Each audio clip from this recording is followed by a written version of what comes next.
Hello, world. Welcome back to Golf Subpar with Colt Knost and Drew Stoltz. The AT&T Byron Nelson is in the books.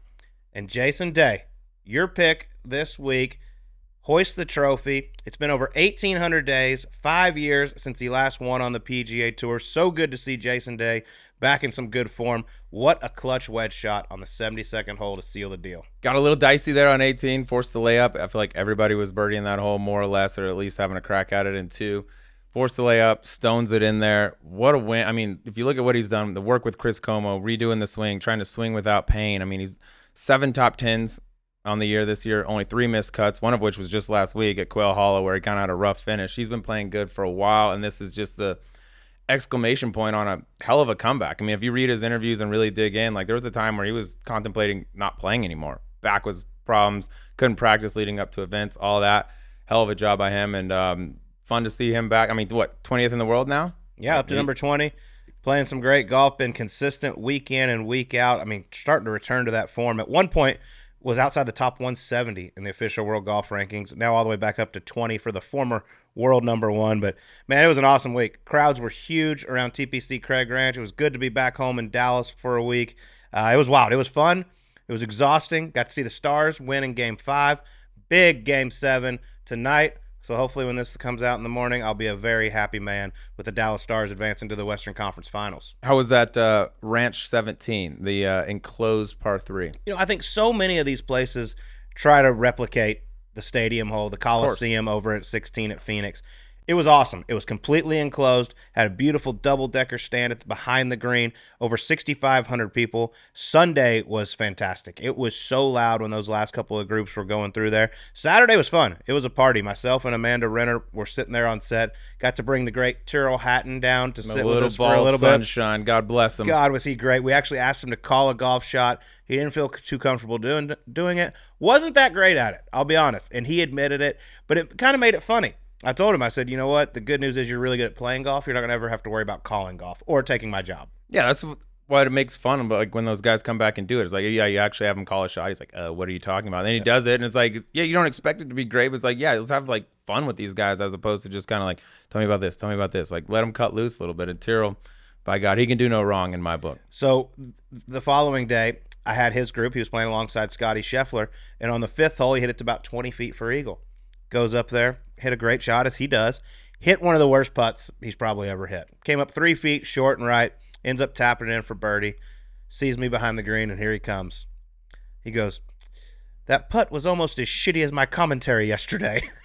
I was like, God, I love you so much. You are fantastic. His caddy came up, his caddy Bo, who used to caddy for Shane Lowry, goes, I heard you're a little nervous about losing your job. I said, I'll be honest, I've never been more comfortable. I've never felt more safe. I got a better chance of taking Tyrrell's job than the other way around. 100%. And I ain't close to that. Let's just say that. But man, and he came on the first time. I was like, hey, tell us about your round. 65, good job. He's like, yeah, mostly shit. It was terrible. Mostly trash. Other than the finishing holes, I finally started to play good. God, yeah, 65. The world needs more of him. He is such a nice dude, but I think the problem is we only show him in this negative light when he's getting upset on the golf course. But he is one hell of a player, too, by the way. Yeah, it's fun to watch. And look out for him this week at the PGA, man. He drives it straight, irons it good. Sounds like that golf course, you know, fairly longish, but the rough could be penalizing. It feels like a good setup for him. All right. And he's playing nice right now. He is. And it's also PGA Championship week, so we're going to have our picks later on. But Oak Hill is going to be quite the test up in Rochester, New York. I'm heading there tomorrow. Hopefully I don't freeze my ass off. A little dicey up in May and upstate New York, but it went from Gold Bond to Cashmere. Oh my God! In 2 weeks, body doesn't know. You got to shock the system, though. All right. Well, our interview this week, very special guest, someone you know extremely well. Just picked up his first win on the PGA Tour at the Wells Fargo designated event, going up against Xander Schauffele.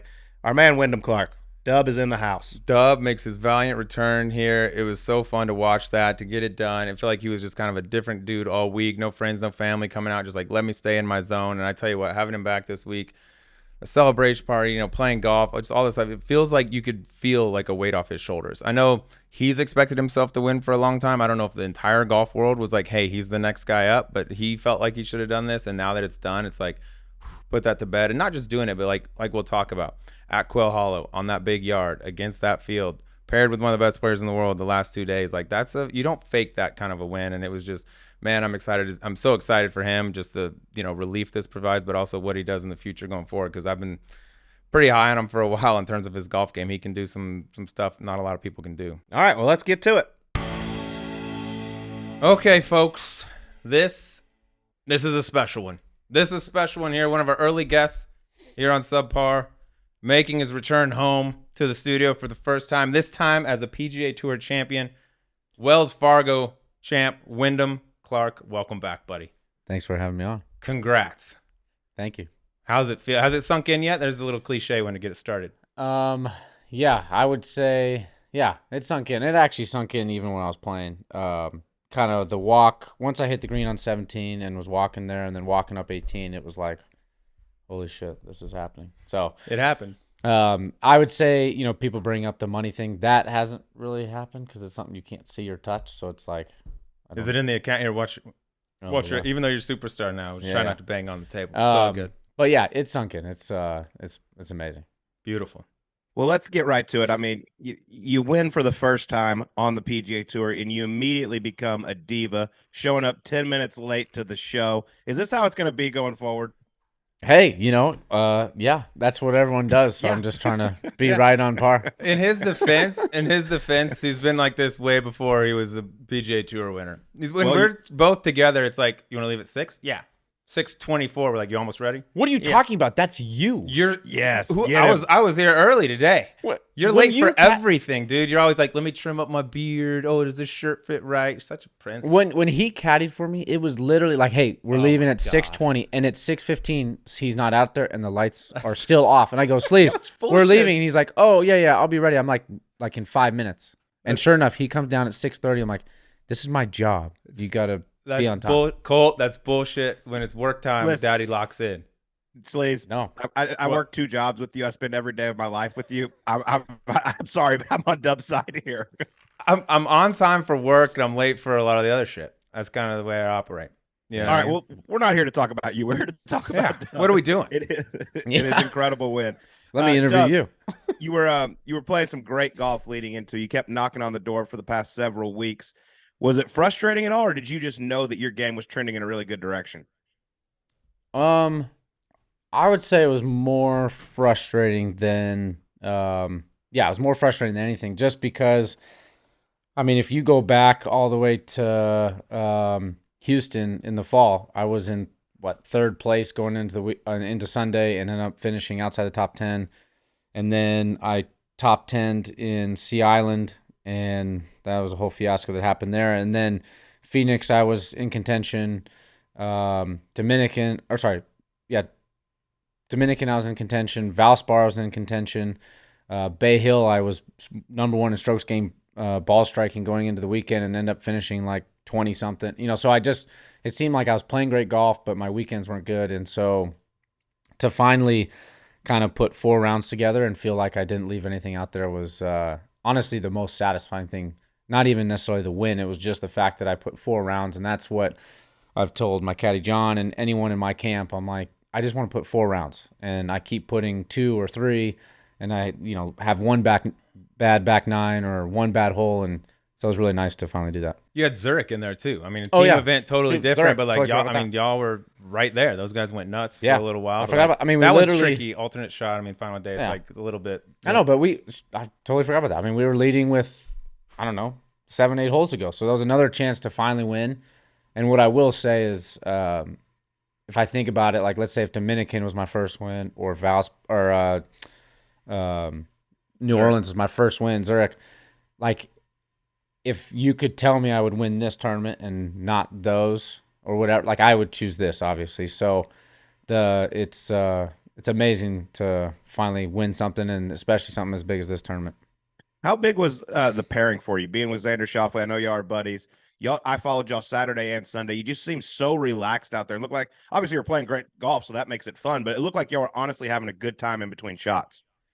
Yeah, I think the reason we were so far ahead of the pack, and it came kind of almost like a match play tournament, was because of the pairing. I think we both are comfortable, and we both pushed each other. So obviously I started out very good at the front 9 on Saturday, and I think then Xander was like, okay, I got to step up, and he starts making birdies. And then because he started making birdies. Like, well, I got to start making birdies. And so we fed off each other. And then going into Sunday, because I'm close with Xander and Kai's, his caddy, it just made it more relaxing. Starting off with a bogey, we were already kind of BSing in the fairway on hole 2, which then is like, all right, you know what, this is just another round, keep going. And obviously it got a little more intense on the back 9. I'd say from 10 to about 15 was pretty serious. But then I think kind of when we got to 16, when I think it maybe seemed a little bit out of reach, that's when it started being, Xander was great. He was such a class act, and I'm very fortunate that he was with me on Sunday. Yeah, it was a good pairing for you. I saw something he said at the end. They asked him about the round. He's like, I ran into a buzzsaw. Like, what do you want me to do? Occasionally that happens. And that's true, dude. Like, it was y'all two and nobody else really within shouting distance. You had a comfortable pairing, but take me back to Sunday morning. All right, you're teeing off late in the afternoon, final group, trying to win for the first time. There's so much time to kill, and that's like the worst because that's an idle mind. You start thinking, what did you do? Talk us through your wake up to when you teed off. How'd you kill the time? Well, because I love you guys, You could say. I'll tell you exactly what I did. So I woke up at 5 a.m., which is awful. So 5 a.m. and I have 8.5 hours before I tee off, which is a disaster because now you just sit there and think. So I got out my phone and there's a gin app. So I played gin for about 2 hours. So I dusted some pigeons on gin. And then that kind of got me sleepy. So I fell back asleep for about an hour. And then I woke up again and I was like, God, it's only 10 o'clock or like 9:30. So then I FaceTime my girlfriend Alicia and we kind of BS for 30, 45 minutes. She helped pick out my outfit, which probably could have taken 2 minutes, but it took like 20 because we're just trying to procrastinate. Props to Alicia, who's in studio right now. Excellent. Wow. Yeah. How cute is that? Mm-hmm. I know. Colt, you're missing out. I know. I'm sad. I'm over here in the Marriott, and where the hell am I? Dallas. Yeah.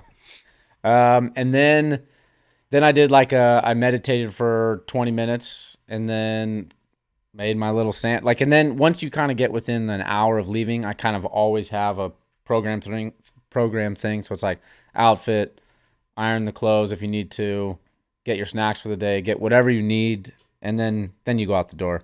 But that whole time was honestly when I was the most nervous. Yeah. Because all you're sitting there is just thinking about it. And I didn't look at my phone. I didn't want to I didn't even want to see how guys were playing on the golf course. I didn't want to know anything. And I was nervous driving to the golf course. I'm trying to drive slow, not be fast. And then once I got on the range is when I felt like, all right, now I'm in my comfort zone. And that's when I kind of it felt less nervous. And then, obviously blowing the first hole wasn't great, but I started to feel comfortable after that. Were you one of those ones since the week was going well, did you do the same thing every night, do the same thing every morning? Or do you not really care about that kind of superstitious stuff? Well, no, because I haven't won before and I have been like that in the past and it didn't work. So I was like, whatever. I mean, switch it up. The only thing I didn't switch was my shoes. I told someone else I had a killer pair of FootJoys that were white and blue trim that would have gone perfect with the outfit, but I wore the white ones every day the first 3 days, and I was like, well, I can't break that. So that was the only thing that yeah. Did Alicia try to talk you off that? If she knew, she would have. Yeah, exactly. But I made the right choice. Let's go into that front nine. You talked about the bogey on one. A little nervy. You're going to be nervy starting off, but then I thought a big moment to see how you react was on 7. You pulled the drive. Xander hit a great drive. You pulled the drive in the trees, get a great bounce back into the fairway. I think you had 207 if I remember correctly. And I'm like, perfect. He's got a wide open look. It's probably a 7-iron. I think you ended up hitting 6, but I'm like, this is probably going to be a birdie. That probably saved him a shot. That bounce off the tree, get a birdie, kind of get the juices going. You end up pulling in the bunker. Xander makes birdie. Then boom, all of a sudden for the first time, you don't have the lead. Was there any self-talk or talk with John Ellis, going to the 8T? I thought you handled from that point on. You were like, I mean, it was surgical. It's funny is I don't know maybe how I looked. I don't know how I looked maybe the first 5 holes on TV. I haven't watched the telecast, but after hole 2, when I got the chip up and down on the second hole, I felt like I played great. I mean, it's a tough tee shot on 3, and then I hit a pretty nice iron shot in there, and then I hit a good iron shot on the next one. Kind of a bad drive on 5, but had a 20-footer for a birdie, and then, 6 is a 240-yard par 3, and I hit a Monster. 4-iron on the green.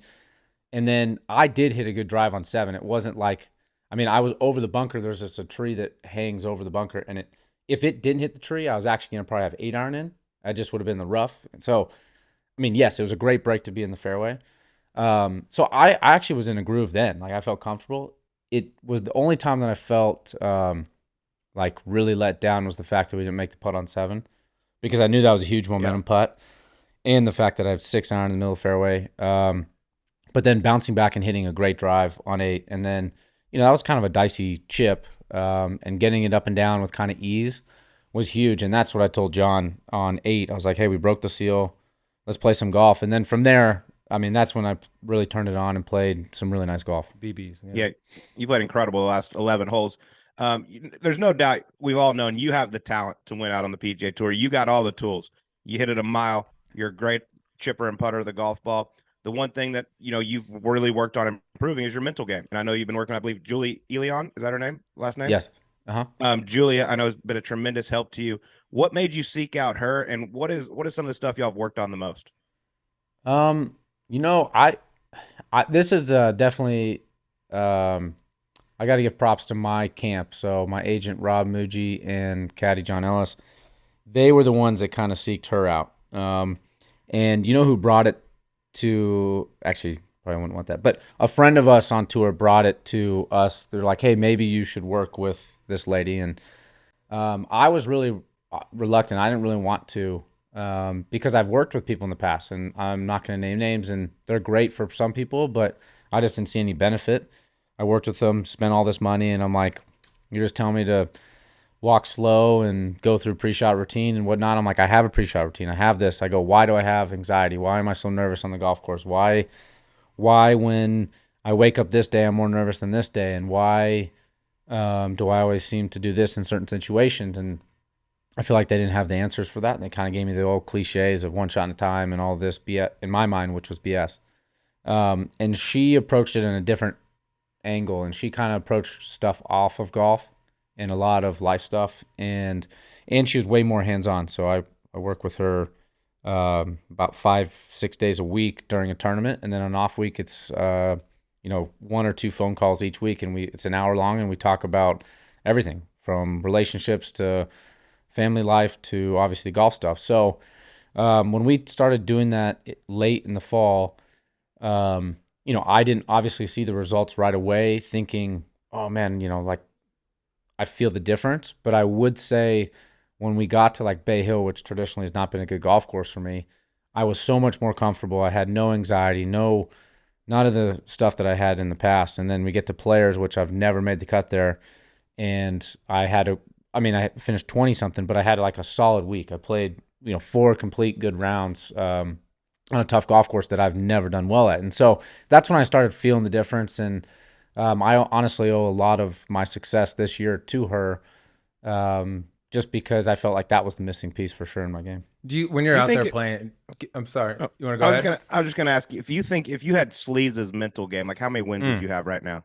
Oh my God, dude, they'd be rewriting record books. Let's flip He's the other so way. Soft. That's why I trained him as a young kid and never registered. He got all my physical talent, but he didn't get the brain. I was going to flip it the other way. If he had all my physical talent, oh my God, where would Sleaze be? I'd rather have he that. Has no ability. I'd probably be looking for a new co-host, Dub. Oh my God, if I had 194 ball speed or whatever, are you kidding me? Couldn't even talk to me. You wouldn't know what to do with it. Oh Jesus, You'd show up about it. 2 hours late to everything. Oh yeah, I'd be like, oh yeah, was that today? You would miss your tee times, and you'd be like, all right, it doesn't matter. Whatever, I'll shoot 48 tomorrow. When you're out on the golf course with the mental stuff, because that's what's getting all the attention right now, is kind of your rededication, I guess, if you want to call it to that, or giving it more attention. Are there times when you're out there where you notice, like, wow, I feel better than I would have a year ago because I'd be breaking my sand wedge or freaking out or whatever? Like, can you actually feel it when you're out there? Like, I feel different. Yeah, well, your mental game's a different. There's no like meter to judge mental game. It's not like no stat. It. Yeah, there's no you can't quantify like, oh, I'm hitting it this much better or whatever. It's more of how you feel in situations, and it's one of those things. Months go by, and you're like, oh yeah, I handled that better, or I feel better about that, or oh, this doesn't bother me as much. Wind off the right on this pin, or short little putts don't bother me, or Sundays I'm starting to play better. Whatever it is, and that's what I've just noticed over the last few months is I started feeling really good on Thursdays and Fridays, and so Thursdays and Fridays I was within the top 10. Yeah, so many all events. the time. And then I wasn't doing as well on the weekend, but that's just the progression of how mental game works. It's like, all right, I wasn't that good on Saturdays, and then Sundays was okay, and then I started doing good on Saturdays, and then it's like, okay, I wouldn't have good Sundays, and so that's just started this nice progression, and then obviously you win, and so then you're like, wow, it's amazing to see the 4 months that we've put in, and to finally have some success is amazing. Yeah. Where would you rank that stuff? Yeah, you're obviously you look so much more comfortable out there. It was a joy to walk with you for the final 36 holes. But where would you rank like your nervousness level on Sunday morning compared to any other week? Was that the worst it's ever been? No. Honestly, it would be for almost any Sunday was probably the best, some of the best I've been. Obviously if you're in 50th place, it's that's maybe different. But anytime I've been in somewhat contention, that's something I've really struggled with, is just the nerves of golf. I have such high expectations in myself, and Sundays when everything seems to matter, at least in my mind, it's like, all right, well, at the end of the day, this is when you get paid, this is when you get your points, this is when you get all the stuff, and I just didn't matter where I was, I felt different that day. And this time, obviously, I had more excitement, which was great. In the past, it was like actual anxiety and serious nerves where my mind was just racing. I couldn't slow it down. This time, it was like, I just can't wait to get out there. Versus other times, I sometimes didn't even want to get out there because I'm like, I feel like all I'm going to do is screw it up. Mess up. Yeah. That's an interesting way to put it. I'm more like excited to get out there than I am like nervous what can go wrong type of stuff. You look at it on paper, you watch it, and like, yeah, it was a runaway. You had a 5-shot lead going in that, which is nice to have, by the way. Yeah. But there were some pivotal moments, I thought, in that round. Like, I could highlight a few right now. But in your mind, what do you think, looking back on it now, like, that was the most important shot I hit? Had to have that one. Well, I think it starts on Saturday, to be honest. I think it could have gotten really close, and if not, I mean, maybe Xander would have had way more of an upper hand on me. Was on 14 and 15 on Saturday. So he hit he had a great tee shot on 14 and then hits it stone. And then I hit it to about 10 feet, which was a good wedge shot. And he obviously made birdie. So I made birdie, so he didn't gain anything on me. And then I was green side. He was on the green. On 15, I chip it to about 5 feet, and he has a 25-footer, makes it for eagle. And that just makes that 5-footer so much longer because you're like, well, now this is a 2-shot swing. And the fact that I made that and made it a 1-shot swing was, I thought, huge. So I thought that was a pivotal moment. And then I think when, if you ask John, when he thought I won was on 11. So we both hit it in the bunk. Confident caddy. Yeah. Well, he just is probably looking at where the court, like how the course plays. And he's like, I just don't see how, unless barring something crazy. He just thought mentally that was a pivotal moment. So we're both in the bunker, very tough up and downs. And I went first, and I hit it to pretty much gimme. And Xander then hits about 10 feet and misses. And that's when, it's just a tough 4-hole stretch for Xander. And that's when I started coming into stride. And so then it kind of flipped that 1-shot lead. Now I had a 3-shot lead in literally 4 holes, which was huge. And I think that's where it really turned. And I'd say that's the biggest point. Take us through the walk up 18. Obviously, you're there with your really good friend John Ellis. I mean, it's over. All you got to do is finish. Take us through the walk up the 18th, and then the walk to scoring, because I was there for that. You were so excited, high-fiving all the fans. I thought it was just such a cool moment. 18, I would have liked. I think if we were in the fairway, I think John and I could have enjoyed it a little bit more. I think we would have walked up and just talked about how amazing this is, and we probably would have celebrated a little bit more because we were in the fairway. But because we were in the bunker and we knew we were probably near the lip, and you never know, and I knew I was going to have to hack it out. And I mean, obviously, barring something crazy, it wasn't going to lose. But once I finally kind of hit it on green grass and was walking up to my chip, that was when I kind of was like, oh my God, I can't. I mean, I thought after I hit the green on 17 is when I won, but like when it really started to hit me and I looked around and there's thousands of people And I've seen, I mean, believe me, I've watched this tournament many times, and I've seen Ricky walk up and win that tournament, Rory, and when Max won, and you just look and you're like, there's, you can just see it. And it's the fact that, I've fantasized about that, where I've walked up certain tournaments and I'm there, and then one of these actually comes true and it's me. It was pretty amazing. And then obviously I got really emotional at the end. And then, walking to the scoring tent, I was kind of like, I'm in shock, and then everyone's excited. And I was like, this is my first time winning. Like, I'm going to go nuts. And so I wanted to crowd surf. I mean, I wanted to take a beer bong or something. I wanted to literally take rips of everything. That's my son. That's my son right there, guys. You can see. That's why I love him so much. That embrace with Ellis on the 18th, I'm not afraid to admit it. You know me, I'm a pretty rugged individual, really tough. Yeah. Oh, yeah. I almost cried. Almost. During that deal. But I was talking to Ellis. I talked to you guys both at dinner that night. I remember talking to Ellis. I was like, when did you think like this, we got it? Because it's different for a player, dude. You walk, I'm sure even on 18, you're like, something weird could happen, but outsiders a little different. He said he literally started getting emotional on 14 green.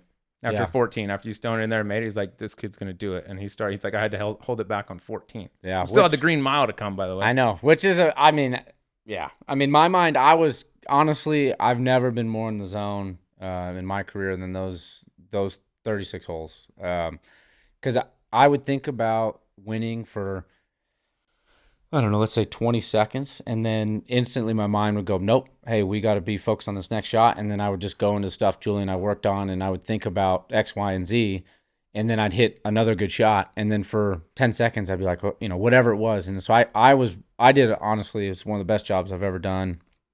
Obviously, the best job I've ever done, keeping myself in the present. But it's amazing to think that he thought after 14. Yeah, he was like, I was starting to get emotional on 14. Pretty awesome. Yeah. When was your last win? Because you hadn't won on the PGA Tour. You've been out there, 5 years? Yeah. If you did your research, Sleaze, you would know. I do know when it is. I was just going to let... No, you didn't do your research. I actually asked Wyndham. That's what Jim Nance said. That's all I know, and he's never wrong. Hey. No, he is wrong. I won second stage of Q School. That doesn't count. Tournament. That's a win. Tournament. No, I won it by 10. There was no points. There was no money. You just advanced. That does not count. Arguably, that's more important. I got on the PGA Tour second because stage is like one of the highest pressure because you fail there. John Ellis would be on the PGA Tour if he won second stage. Rephrase the question. When's the last time you hoisted a trophy?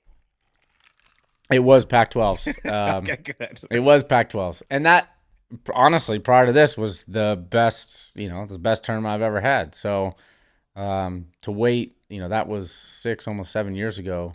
That's a long time. That's a big drought to not have a win. So actually, no, that's a lie. I won the Plantation Pro Scratch. I was that's when I was getting to. We didn't let it matric. And you wanted. I was gonna ask you, more impressive to win an individual tournament on the PGA Tour on against a designated field, the big time field, or win a pro scratch with a partner, but do it all the way by yourself without zero help the entire time. I arguably played better than that. Shout out Ben Hayes for the Zero Burger. Also got a trophy though. No, he had one par when I made one bogey. We shot like 20 under.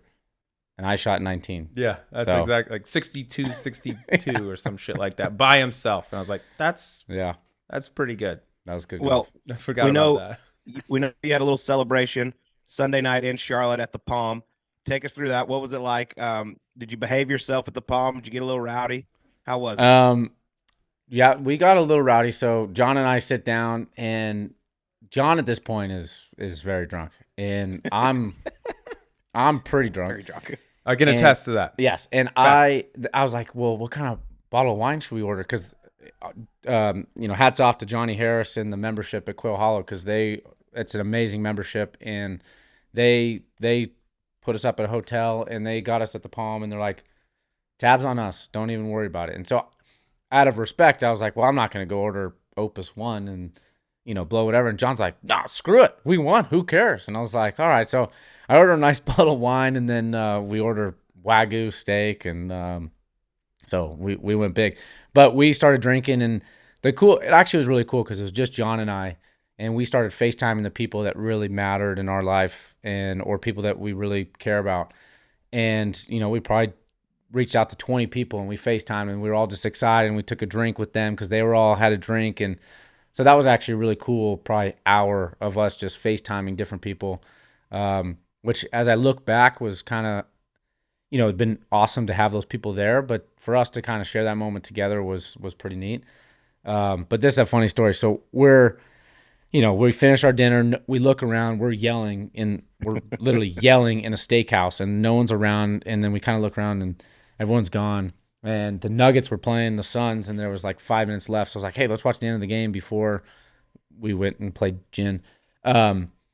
So we're sitting there and these people notice, they're like, oh, you just won the tournament. We're like, yeah. And we noticed they had a bunch of Villanova pins on there, like a V. And, we realized that it was the Villanova football coach and some of their donors. And long story short, we take shots with them. And then next thing you know, John's over here donating to Villanova football. So John, he doesn't even know where Villanova is. He couldn't name it. What city it's in. John has Venmo out and he's giving them it gave him $100. And I go, what are you doing? And he goes, I'm donating to the football team. And I go, well, you're making me look bad. All right, I got to donate. So then I'm like, well, I got to do more than the caddy. So I donate $200. And so my thing was, I go, we got to be on some sort of list. We don't care where. We just want to be on the list for Villanova football as donors. It doesn't matter if it's the 10th page. And so we were laughing about that. It was pretty funny. That punter's going to get a good NIL deal at Villanova. Yeah, you're it was for the NIL. 3 weeks at Chipotle, courtesy of the boys. Rumor has it as well when you went back and played gin that John slapped you around pretty good. That's the word, dude. John took advantage of me. I mean, it's not fair. I guess he's better drunk than I am playing gin. That's hard to believe. We literally played for 2 hours, and I couldn't even. I mean, I've been up money all year. John and I play gin every week, and we just keep a running tally. And I was up a few $100, and after that night, we were pretty much dead even. So I lost all of it in one night. It's brutal. He said he's in the black now. Officially. Yeah, he claims he's up. You owe him. He claims he's up. So I don't think I feel like I believe John in this scenario more than you. I think we're even. We're green. Yeah, level. He said you couldn't see your cards. He blamed it on couldn't see your cards. And I was like, I don't know that he can ever see them based on some of the plays he makes. Whatever. I'm not sure. You must always be drunk. Time. You beat me the first time I ever played. Oh my God, I kill you all the time.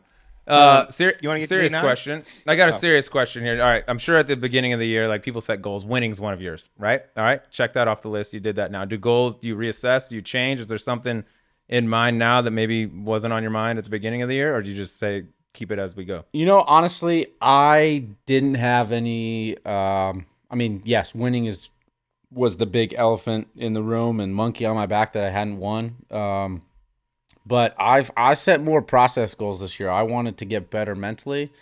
And, when I signed up and went all in to work on my mental game, Julie challenged me and she's like, if you go all in here, let the results take care of themselves. And so honestly, going forward, I'm just going to keep doing that. I would love to, I want to win more tournaments. I want to make the Ryder Cup. I want to contend and win in majors, whatever. But I think I'm just going to focus on what I've been doing that's made me successful leading up to this point and hope that the results take care of themselves. So, kind of a lame answer. Classy answer. Very classy. What you mentioned freaking Good Morning America over here. Jesus.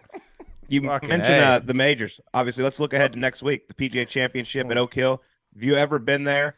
How excited are you to get up to New York and tee it up in a major championship? Yeah, I've never been there. I've heard it's awesome. I know Duff won there. That's literally all I know. Yeah, I mean, I heard it's great. I'm excited to be up there. I hope I have a press conference interview. That's just one thing I want because I normally get to majors.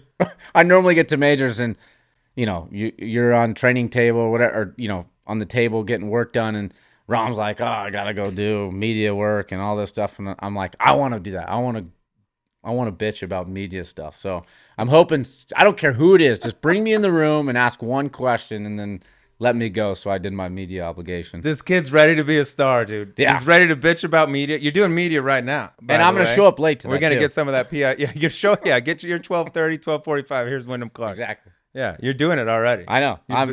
You're built to be a star. By the way, I heard Oak Hill a little comp to Cherry Hills, by the way, for what it's worth. All right. Well, we're winning. Ever played it? Done. Never Done played deal. it? Yeah. That's on ice. We'll have you right back on the show. Yeah. See you next week. Same time. Perfect. That's done. Call it off. All right. E9. Sounds incredible. Yeah. I would like to be there for that celebration. Let's get to the E9 here. Obviously, it's going to be E8 because we've already asked you, who you'd want to be for a day, and it's obviously Sleaze. Who did he say? Oh, yeah, me. That's right. Yeah, every son. I've That's the right answer. never said that. But You would not last a minute.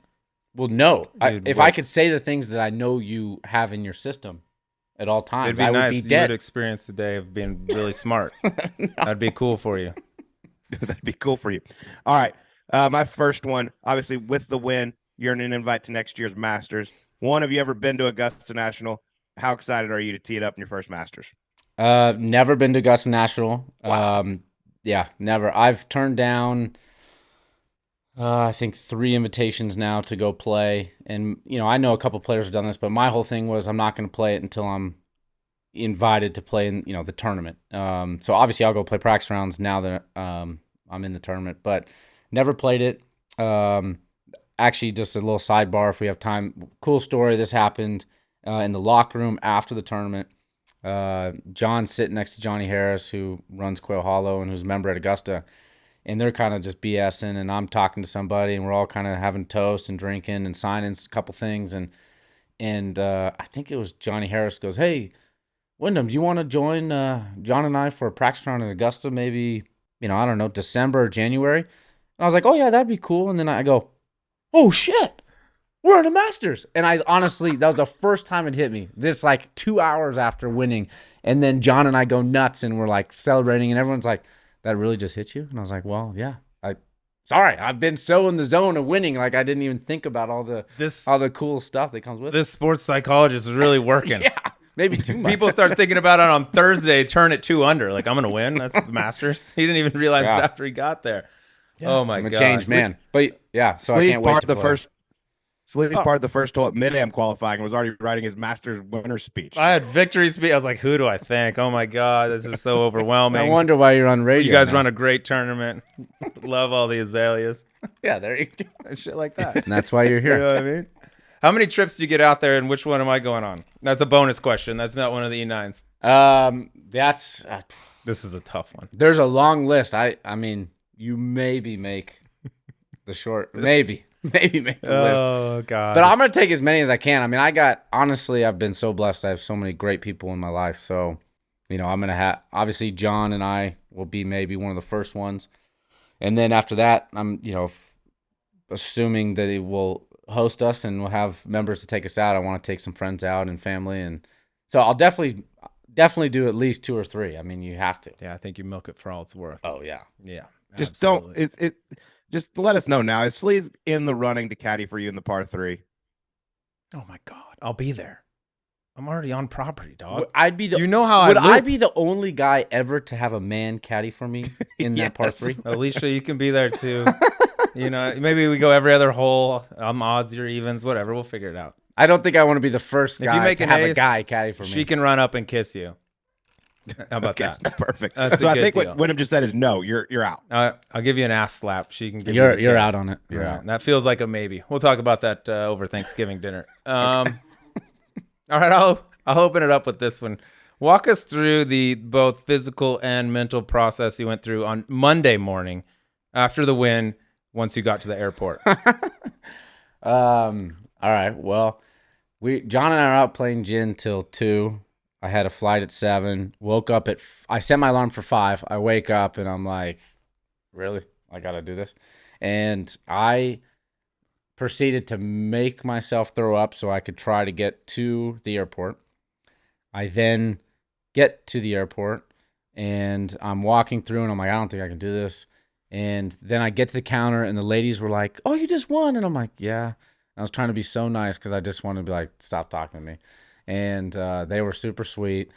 She let an 89-pound bag go for free, which was really nice of her. Hats off to that lady. And then I get to the gate and I have about 20 minutes to boarding. And I'm like, I go to the bathroom. I said, I got to try to get all this out of me before I get on a plane. Motion sickness, whatever.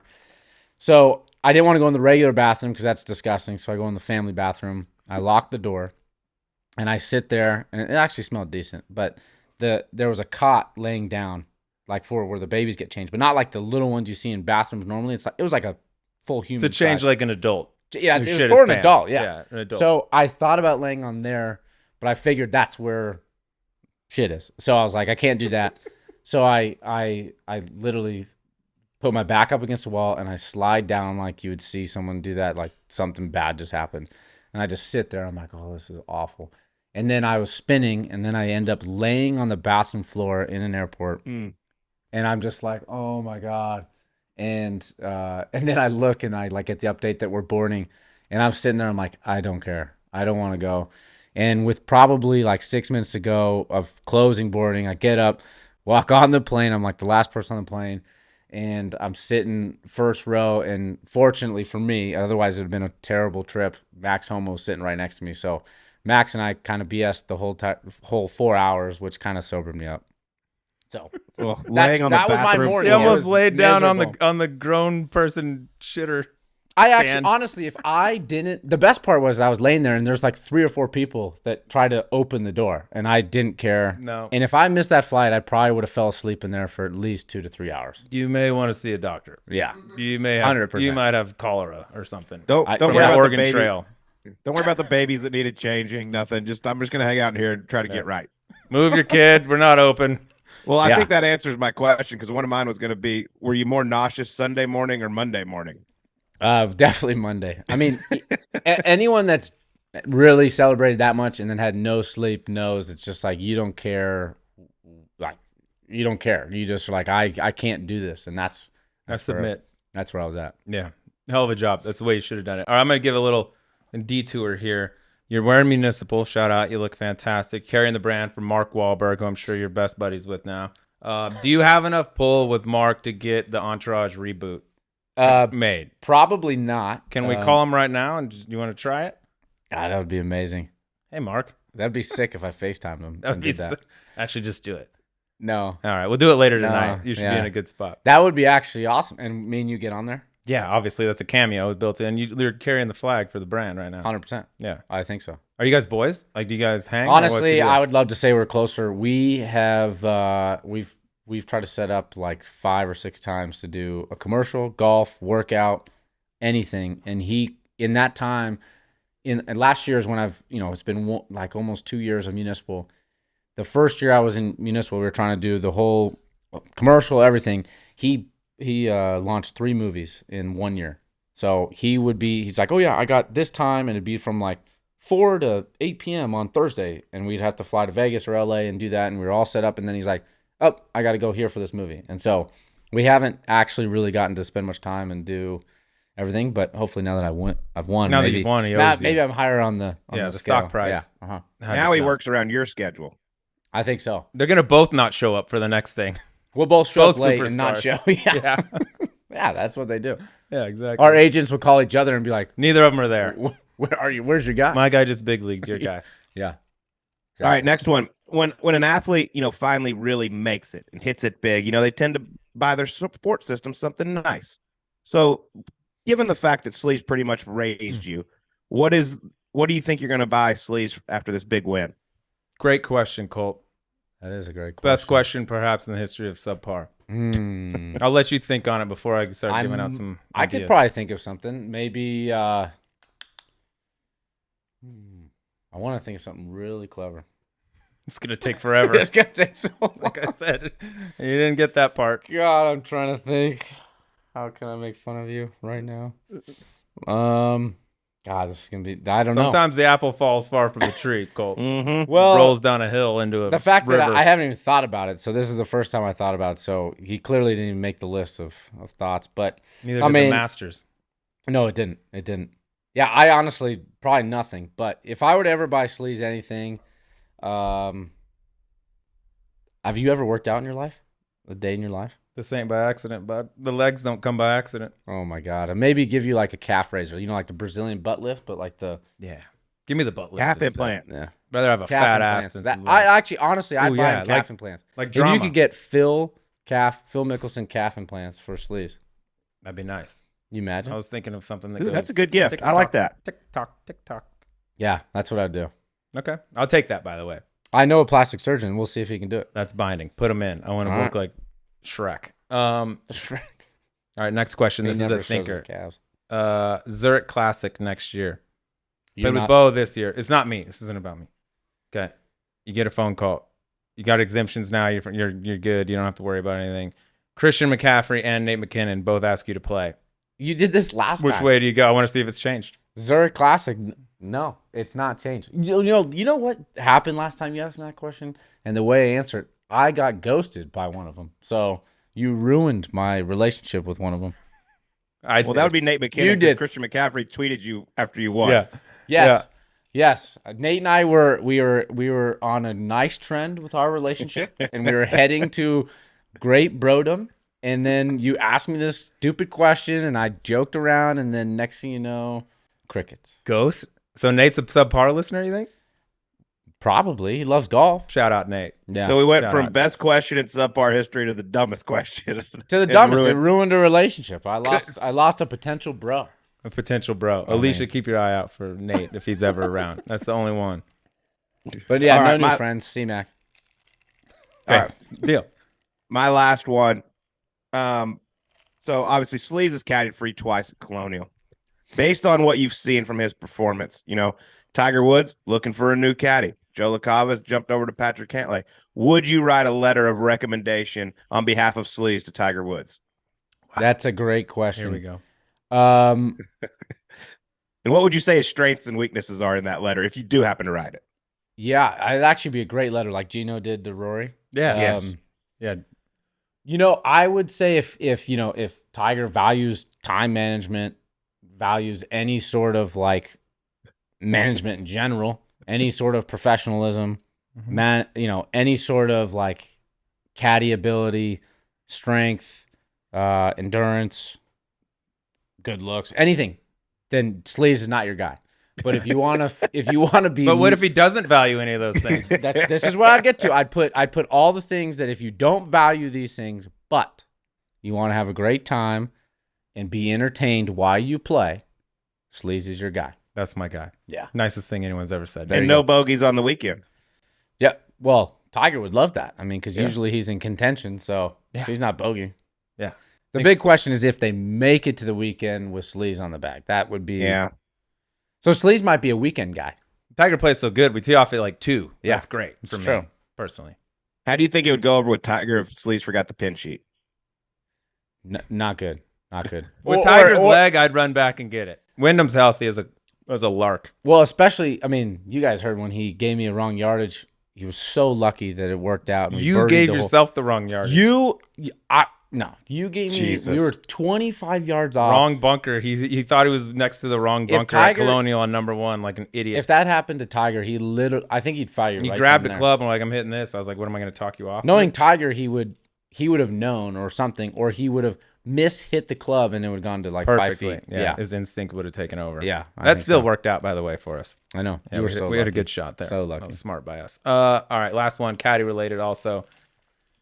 How devastated was John Ellis when he found out the news that he was not be featured as an underwear model like the rest of the PGA Tour caddies? And was that a huge miss by the brand? I think a huge miss. I honestly, if you ask any of the caddies, John is one of the most liked guys, but he's probably the guy you want to see, or the guy you least want to see in underwear. So that's maybe why he didn't get it. Yeah, if they come out with like long, full-length pajamas, he's the guy. Yes. Like the ones little kids wear on Christmas movies. 100%. That's the guy. Yeah, 100%. He's the guy. Yeah. Fully clothed pajamas. Maybe the underwear. face too. Cover the face. Yeah. Then he's the guy. Then he got it. That thing's incredible, by the way. I love. They're going ham. Honestly, I thought that was genius, and obviously the guys they have on there is pretty funny too. Yeah, they got some good dudes. Ellis should be in the next for round 2. Maybe like a star guest or something. 2.0, just come in, one time maybe. Or like maybe like or maybe does like a beer. They maybe do guys in beer with beer bellies, underwear. Yeah, guys the with beer average guy. Let's represent the average dude. That's, Fleener's not exactly chiseled over here, guys. Yeah, it's a good point, Colt. Yeah. Fleener's bringing in the big demo. Yeah, I know, but yeah. But Fleener, I feel like the leader of that pack, So I feel like he gets to choose who he wanted. It's a little weird. He chose like all the somewhat strong, fit guys, but yeah, there's some hurt feelings out there. I think feel so. like in the caddy world right now that they weren't featured. I think in that. so. They weren't featured in that. Well, Dub, we love you to Hold death, on. brother. One you got one more? One bonus. I just want to know one bonus. Did anyone reach out to you that kind of caught you off guard after the win? The person that honestly the there was a bunch of, high profile people that reached out to me, celebrities and whatnot, that it was awesome that they did that.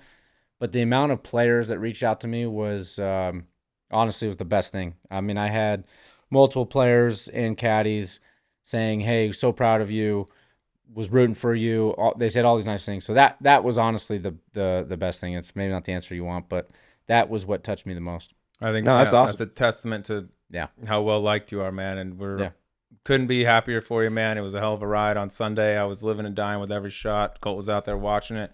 Congratulations, first of many. We look forward to seeing what you're doing in the future. Sounds good. Love you, bud. And congratulations on finally getting out of Sleaze's shadow.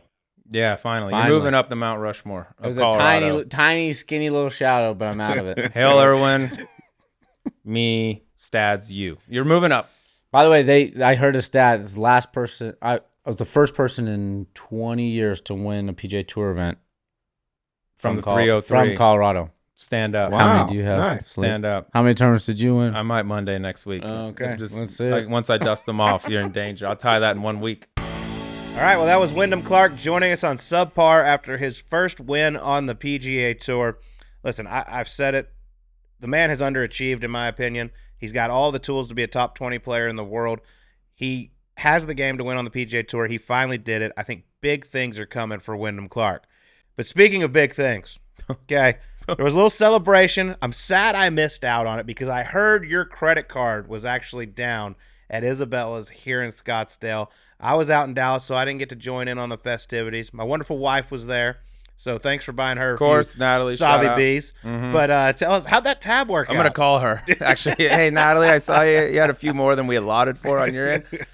Want to do something nice for Dub, right? Of course. He's known him for forever. Going to celebrate this thing. He's back. His brother flew into town. It's like, we got to have a party for Dub. So we have a party for Dub. I'm like, hey, here's what's going to be. We want some food. We want an open bar. Here's the card. Let's just have a good time. More or less expecting, 50 people. But a good amount of people showed up. They were kind of in and out for the most part. A few of us stayed the whole night. I had a buddy come in. He's like, hey, I want to help you with this. Like, let me be a part of this as well. I was like, cool. You can help me out. We'll figure it out at the end. Get done with it. Invoice. We had a great time, by the way. Very nice time. Invoice comes the next morning, and I look at it, I'm like, are you excuse you added me? a zero. Like, yeah. Who are these people eating all this food? Who are these drinkers? The amount of drinks consumed during that time slot for the amount of people there, I was like, who did this? So I need to call Natalie and say, hey, how many did you have? We're going to go through inventory at this point. But I hope the kid had a damn good time because, man, he's the never-ending black hole of expenses for daddy here. We went to the Suns game the next night. He's like, walk up to get some drinks, some food. And so I was like, hey, I got this. I was like, yeah, bet your ass you got this, dog. You're getting for our whole section, bro.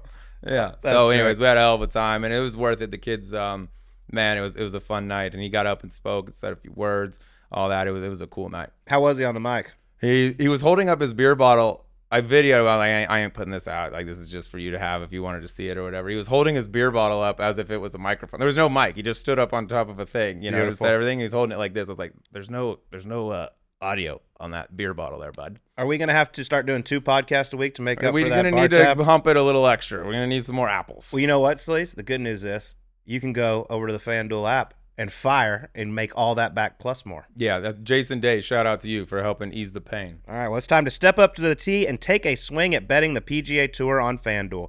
Right now, new customers can get a no-sweat bet up to $1,000 back in bonus bets.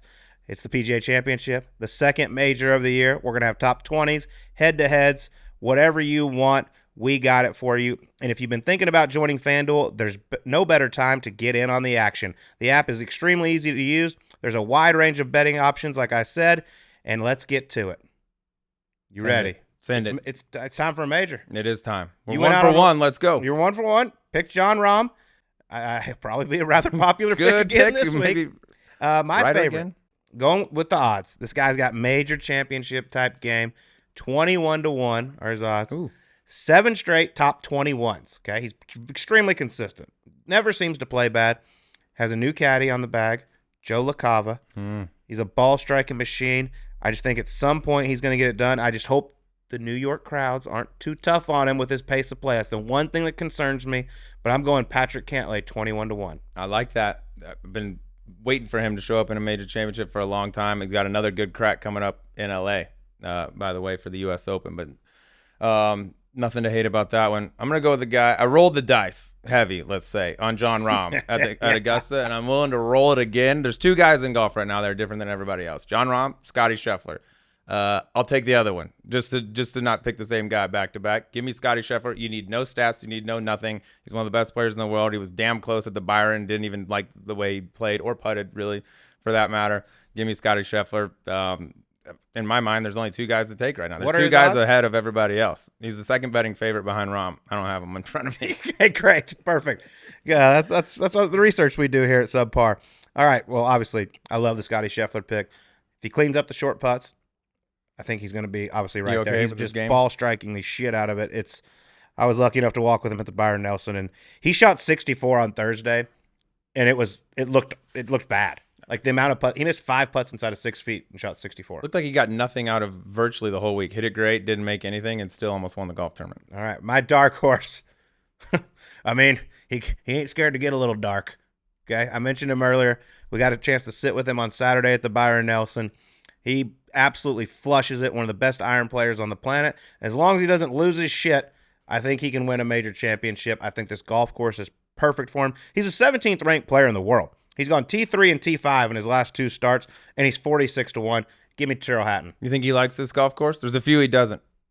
I'm hoping, for my sake, he likes this golf course. He's trending nice. I think he's going to be a very popular, kind of like middle-of-the-road pick this weekend for good reason. All right, my dark horse, going with a guy in good form right now, and you get him at some juicy odds, 75-1. He's coming off 5th at Quail, was right there in the mix, heading to the back 9 more or less, and the 8th this past week at the Byron. Adam Scott. Oh, Stand on up, you know what I mean? My twin. Yeah, exactly. There'd be a lot of people out there confusing y'all. I love that. I love that pick. Adam Scott playing some really nice golf. The putter is starting to behave. It's all about iron play for him. He's really struggled with the irons this week. But I like that. 75-1. Some nice odds. So head on over to FanDuel. Throw in those bets. And when you win, you get paid instantly. So aim for some green this spring and bet on the PGA Tour. Go to FanDuel.com/subpar and sign up. That's FanDuel.com/subpar to get a no-sweat first bet up to $1,000. FanDuel, official betting operator of the PGA Tour. Must be 21 years and older and present in select states. First online real money wager only. $10 deposit required. Refund issued as non-withdrawable bonus bets that expire in 14 days. Restrictions apply. See full terms at FanDuel.com/sportsbook. Gambling problem? Call 1-800-GAMBLER. Hope is here. Gambling helpline ma.org or call 800-327-5050 for 24/7 support in Massachusetts. Call 1-877-8-HOPE-NY or text HOPE-NY. That's 467-369 in New York. FanDuel is offering online sports wagering in Kansas under an agreement with Kansas Star Casino, LLC. Call 1-800-GAMBLER or visit FanDuel.com/RG in Colorado, Iowa, Michigan, New Jersey, Ohio, Pennsylvania, Illinois, Tennessee, or Virginia. 1-800-NEXT-STEP or text NEXT STEP to 53342 in Arizona, 1-888-789-7777, or visit ccpg.org/chat in Connecticut, 1-800-9-WITH-IT in Indiana, 1-800-522-4700, or visit ksgamblinghelp.com in Kansas, 1-877-770-STOP in Louisiana, or www.mdgamblinghelp.org in Maryland, 1-800-522-4700 in Wyoming, or visit 1-800-GAMBLER.net in West Virginia. That's going to do it for us. Everyone enjoy the PGA Championship, and we'll talk to you on next week's Golf Subpar.